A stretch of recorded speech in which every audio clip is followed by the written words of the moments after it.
How to become a thought leader. Want to become a highly successful internet marketer? Then you also need to become a thought leader. A thought leader is someone who leads the discourse when it comes to a certain topic or niche. That means they will be able to influence buying decisions, as well as to start trends.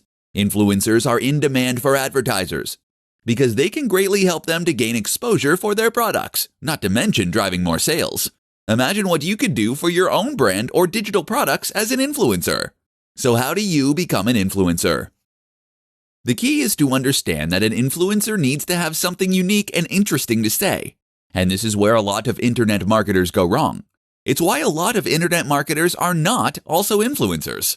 The big mistake is to create a boring website that has no real message. An example might be a fitness website that just shares generic fitness tips. This doesn't have an emotional hook or anything to help it stand out from the crowd. Why would someone who knows a lot about fitness bother clicking on an article titled, "How to Get Great Abs"? It's boring.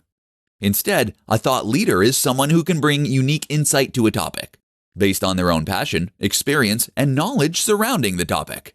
To make this happen, you first need to ensure that the topic you have picked is one that you genuinely know about and are interested in. If not, then it will come across that you are a noob. Chances are some of your content will be factually inaccurate or at best derivative. This is why hiring writers won't work.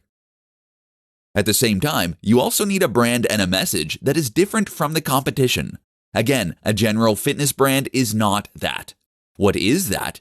Is a fitness brand that takes inspiration from 80s action movies. Or how about a fitness brand that is all about training outdoors? These are more specific and niche concepts, but they are also unique. Moreover, the people who find them appealing will now only have one place to get that kind of content, and the rest of the fitness industry will certainly sit up and take notice. That is how you become a thought leader. That and lots of consistent posting with great marketing and a knack for telling stories.